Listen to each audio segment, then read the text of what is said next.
When I saw the role of CEO advertised for GoodCall, it spoke about the outcomes that it was trying to achieve as an organisation. And the one that stood out to me the most was around employability and supporting people furthest from the job market into employment. I've come from an organisation where we work with people who experience a lot of disadvantage and discrimination when trying to get employment. And so I know the challenges of supporting people who've maybe not been in work for a long time into employment.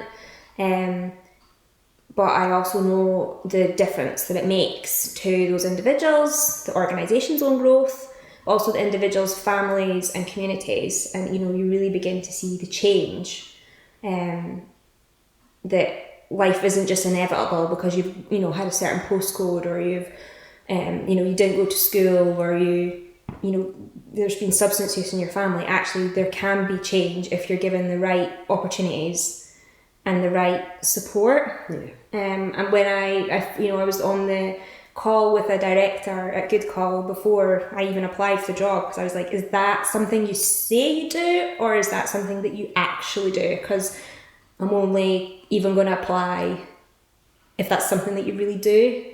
And I loved hearing at that point, they were like, no, this is kind of what we want to do. What we want to do, and we're willing to put in the resource to support people into employment once we can do it right. And I was like, this is music to my ears, because the last thing we want to do is see people who already have their own struggles come in and be failed by the organisation because they can't support them in the right way and in the way that they need. And I think that in the last year, I think it was the start of 2022, we got it signed off that we would focus on the women in tech movement. And that kind of came from us, really, doesn't it? The team, because we were sitting in the chat one day. Yeah.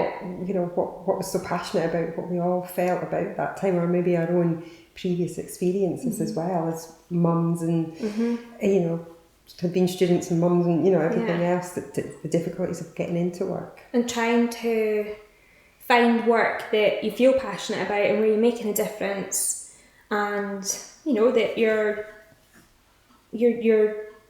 given the opportunity to thrive. It's not just a job that you just do because it pays the bills. It's a job that you feel like there's meaning in it and there's impact, and you're making a difference. And it's within our local communities as well. So we're based in Dundee, which we live around.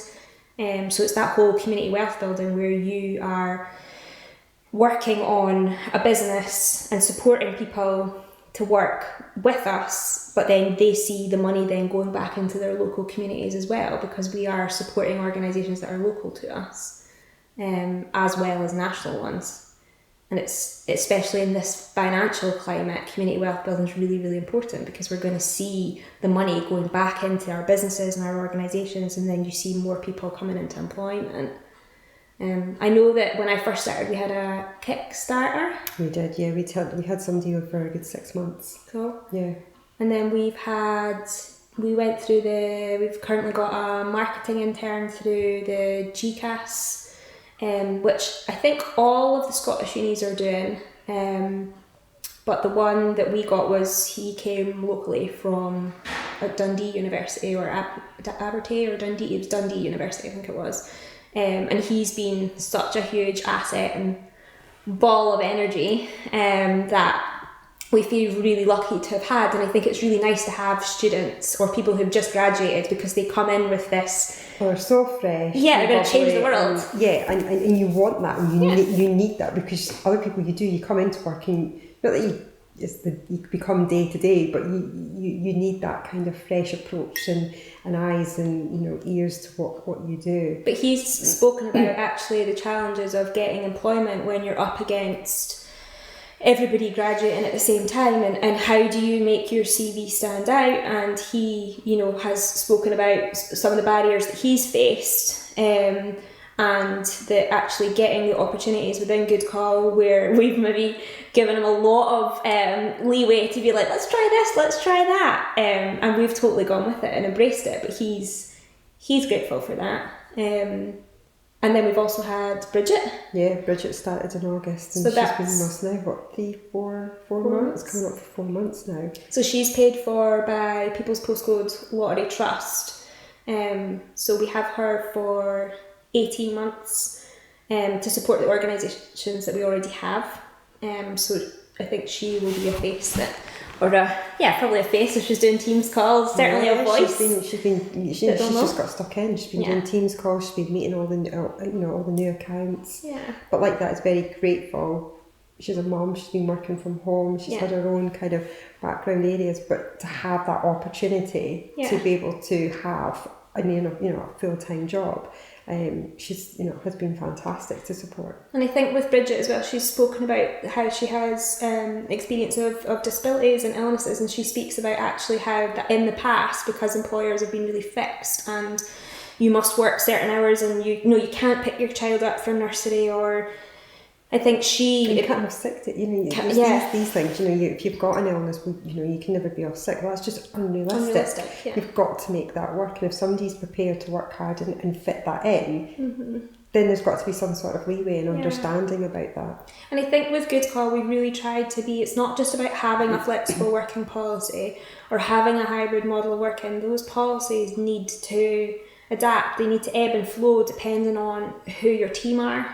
Yes, there are business things that we absolutely need to do. Yes, we need to make sure that we're meeting the needs of the organisations that we support, but we can do that in a way that makes staff want to come to work every day, or on the days that they work. I think that empowers them more because you trust them. There's that element of trust there, and I think that's definitely been built with the team. And then from that, if there is a down day or if there's something else that's you trust that member of staff to pick that up, and you still wholeheartedly get what's needed by for the business. Yeah, and I think they're getting confident to say, we want to create an environment in work where everybody can say, I'm not really sure on that idea, or I don't know if I like that, or I don't know what that means. And I think that if we are going to be a business or an organisation where staff can come in and say, feel supported no matter what their background is, no matter what their lived experience is, then we need for it to be a safe place where people can come and talk to us about work or about their challenges of home, or about their if they're not confident themselves using digital, whatever it may be. And I think we've got 2 young people from one of the local secondary schools on work experience with us, and we have kind of gone for the women in tech because they are both young girls that people that identify as girls, and they said that they cannot get work experience in tech, they can't get it in STEM. So this was getting experience with GoodCall, where again we said, what is it you want to do? What is it you want to learn about? We've gone with what needs is that they have and how can we help them fulfil it. And I know that for Dundee City Council, they're really excited about us rolling that out if we can get funding in place to support even more young people to consider jobs in tech, where actually only 1 in 5 people are women and only 5% of leaders are women. We all use tech, we all use digital, but actually our voice is so not heard when it comes to development because we're just not represented. So I think what we're doing is it's really important to help people back into employment, but it's also massively important to get opportunities for women in tech. Absolutely. But we even both said ourselves at the start where you were employed and when I was, that doing something like mobile phones or tablets and things, it wasn't second nature to us. No. It was something that's been has been learned, but by doing that and giving the opportunities, it's another area to completely grow. But we from that then being able to support so many other organisations, but it is in an area that's completely been learned, which is exciting. Yeah. It's been it's been refreshing, and I think Bridget has also said has said the same. So watch us grow. Yep.